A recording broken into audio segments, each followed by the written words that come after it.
130వ శ్లోకము. ఇచ్ఛాశక్తి జ్ఞానశక్తి క్రియాశక్తి స్వరూపిణి సర్వాధారా సుప్రతిష్ఠా సదసద్రూపధారిణి. ఈ శ్లోకంలోని మొదటి నామము ఇచ్ఛాశక్తి జ్ఞానశక్తి క్రియాశక్తి స్వరూపిణి. ఇది 658వ నామము. ఇది 16 అక్షరాల నామము. ఈ నామంతో అమ్మవారికి నమస్కరించేటప్పుడు ఇచ్ఛాశక్తి జ్ఞానశక్తి క్రియాశక్తి స్వరూపిణ్యై నమః అని చెప్పాలి. ఇచ్ఛాశక్తి అంటే స్వేచ్ఛా సంకల్ప శక్తి, జ్ఞానశక్తి అంటే జ్ఞానకరమైన శక్తి, క్రియాశక్తి అంటే కార్యాచరణ శక్తులు, స్వరూపిణి అంటే స్వరూపిణిగా ఉన్నది. ఏ పని జరగాలన్నా ముందు ఆ పని చేద్దామనే సంకల్ప శక్తిని ఇచ్ఛాశక్తి అంటారు. ఒంటరిగా ఉన్న శివుడు ప్రపంచంగా మారుదామనే కోరిక ఈ ఇచ్ఛాశక్తి రూపంలోనే పనిచేసే అమ్మవారి వల్లనే కలిగింది. ఏ పనైనా ఏ విధంగా జరగాలో నిర్ణయించే శక్తి జ్ఞానశక్తి అంటారు. తను కాబోయే సృష్టి స్వరూప విశేషాలు ఎలా ఉండాలో జరిగే నిర్ణయము ఈ శివునిలో ఈ జ్ఞానశక్తి వల్లనే కలుగుతుంది. కార్యాచరణను సూచించే శక్తిని క్రియాశక్తి అంటారు.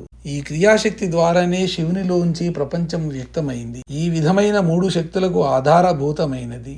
నేపథ్యంలో ఉండి మూడింటిపై ఆధిపత్యం వహిస్తూ మూడింటిని సమన్వయించే శక్తి స్వరూపిణి అయిన అమ్మవారిని సూచించేదే ఈ నామము. ఇచ్ఛాశక్తి జ్ఞానశక్తి క్రియాశక్తుల సమన్వయ శక్తి స్వరూపిణి అని ఈ నామానికి అర్థము. ఈ శ్లోకంలోని తర్వాతి నామము సర్వాధార. ఇది 659వ నామం. ఇది 4 అక్షరాల నామము. ఈ నామంతో అమ్మవారికి నమస్కరించేటప్పుడు సర్వాధారాయే నమః అని చెప్పాలి. సర్వ అంటే సమస్తమునకు, ఆధార అంటే ఆధారమైనది. గ్రహతారక గోళాదులతో ఉండే విశ్వంలో ఆ గ్రహాల తత్వాలు తారకల తత్వాలు ఏమీ మారకుండా, వాటి గమనాల మధ్య విధ్వంసక మార్పులు ఏమీ లేకుండా అత్యంత నిశితమైన నిపుణమైన పర్యవేక్షణతో తిన్నగా నడుపుకుంటూ ఈ విశ్వ నిర్వహణ కార్యక్రమాలన్నింటికీ మూల నియంత్రణా శక్తిగా ఉన్నది కాబట్టి అమ్మవారు సర్వాధార.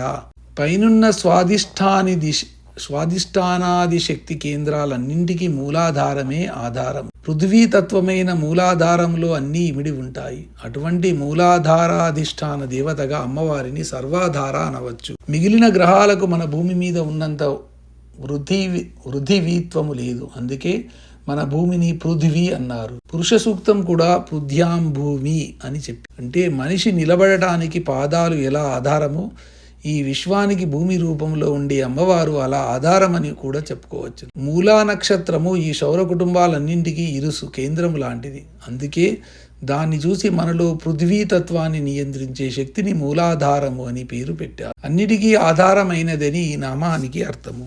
ఈ శ్లోకంలోని తర్వాతి నామము సుప్రతిష్ఠ. ఇది 660వ నామము. ఇది 4 అక్షరాల నామం. ఈ నామంతో అమ్మవారికి నమస్కరించేటప్పుడు సుప్రతిష్ఠాయై నమః అని చెప్పాలి. సు అంటే చక్కగా, ప్రతిష్ఠ అంటే స్థాపించుకొనున్నది, వెల్ ఎస్టాబ్లిష్డ్. పేరు ప్రతిష్టలు తెచ్చుకున్న వారు సమాజంలో బాగా సుప్రతిష్ఠులు అవుతారు. అలాగే మన్వంతరాలు కల్పాలు మారిన తిరుగులేని సమర్థవంతమైన తన జగత్ పరిపాలనా పటిమతో ఈ విశ్వంలో సుస్థిరముగా సుప్రతిష్ఠురాలైంది కాబట్టి అమ్మవారు సుప్రతిష్ఠ. సృష్టి నిండా అమ్మవారు లేదా అమ్మవారి నిండా సృష్టి ఉంటే అమ్మవారు సుప్రతిష్ఠ అన్న ఈ నామం పూర్తిగా అర్థమవుతుంది. అయితే అమ్మవారి నిండా సృష్టి ఉంది అనడమే ఎక్కువ ఔచిత్యము. ఎందుకంటే భగవద్గీతలో సత్వహంతేషు తే మయి అన్నాడు గీతాచార్యుడు. అన్నిటి యందు నేను ఉండడం కాదు, నాయందే అన్నీ ఉన్నాయి అని అర్థం. మనకు కనబడేది వేరు, అక్కడ ఉండేది వేరుగా ఉంటుంది ఒక్కొక్కప్పుడు. అలా ఉన్నట్టు అనిపించడాన్ని మాయ అంటారు. ఈ మాయను పూర్తిగా సృష్టి ప్రణాళికలో ఎత్తేస్తే బాగుంటుంది కదా అని అనిపిస్తుంది. కానీ ఇది ఏమాత్రం వీలు కాదు. మాయ లేని సృష్టి లేదు. మాయను తీసేయడం ఎవరి తరమూ కాదు. ఈ నామంలోని ష్ఠా అనే అక్షరంలో వేదాల్లో ఒక మంత్రాక్షరంగా చెప్పబడింది. ఈ నీల సరస్వతి బీజాక్షరాన్ని ష్ఠా అంటారు. అసలు సరస్వతి బీజాక్షరాన్ని ఐం అంటారు. జమదగ్ని దత్తమైన ఈ నీల సరస్వతి బీజాక్షరాన్ని జమదగ్ని భార్య అయిన రేణుకా మంత్రంగా కూడా చెబుతారు. సుప్రతిష్ఠ అనే నామానికి స్టా వైపుకు చక్కగా ఉచ్చారణ తెచ్చుకోండి అనే సూచనకు ఉన్నట్లు కొందరు మంత్రశాస్త్రజ్ఞులు చెబుతారు. ఎవరైనా వాక్కును దిగ్బంధం చేస్తే ఈ స్టా అనే మంత్రము దానికి విరుగుడుగా పనిచేసే ఆ దిగ్బంధనాన్ని తీసేయగలదు. సుప్రతిష్ఠ అనే నామాన్ని విడదీస్తే సు అంటే చక్కగా, ప్రతి అంటే ప్రతిగా అంటే విరుగుడుగా పనిచేసే, ష్ఠా అంటే ష్టా అనే మంత్రము అనే అర్థం కూడా గూఢంగా ఈ నామంలో ఉంది. ఈ మంత్రం సిద్ధించాలంటే హృదయంలో శం, కంఠంలో ఠం ధ్యానము చేయాలి. బృహన్ని మాయా జమదగ్ని దత్త నిష్ఠ అని చెప్పాలి. గోమూత్రాన్ని స్వేదనం చేస్తే వచ్చే లవణాన్ని సరస్వతి ఆకుని కలిపి చూర్ణం చేసి హోమం చేయాలి. మూగా చెవిటి వారల విషయంలో కూడా ఈ మంత్రాన్ని ఉపయోగించవచ్చును. ఈ నామానికి 2 అర్థాలు చెప్పవచ్చును. ఒకటి చక్కగా స్థాపించుకొనున్నది, 2 చక్కగా విరుగుడుగా పనిచేసే ష్ఠా మంత్రమును కూడి ఉన్నది. ఈ శ్లోకంలోని చివరి నామం సదసద్రూపధారిణి, ఇది 661వ నామం. ఇది 8 అక్షరాల నామం.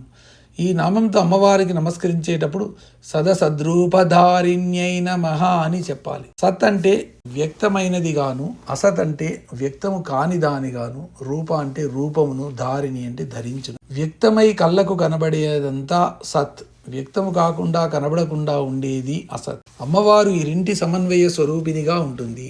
తైత్తిరీయంలో కూడా నిర్తుకంచ నిర్తుక్తంచ, నిలయనంచ విజ్ఞానంచ సత్యం చానుతరంచ సత్యమభవత్ అని పరమాత్మతత్వము చెప్పబడుతుంది. అలాగే మత్త స్మృతి జ్ఞానమపోహనంచ మత్త పరతరం నాస్తి కించిదస్తి ధనంజయ అని గీతలో భగవానుడు చెబుతాడు. ఇవన్నీ చెప్పేది ఒక్కటే, అభావాలు, సత్యము అసత్యము, అస్తిత్వము నాస్తిత్వము, మంచి చెడు మొదలైన వ్యతిరేకంగా కనిపించే ద్వంద్వాలన్నీ కూడా కలిసి పరమాత్మతత్వాన్ని ప్రతిపాదిస్తాయి. పరమాత్మలో సమానంగా భాగాలై ఉంటాయి అని. వ్యక్తములు, భావాభావములు మొదలైన ద్వంద్వములు కలిగి ఉన్న రూపమును ధరించున్నది అని ఈ నామానికి అర్థము.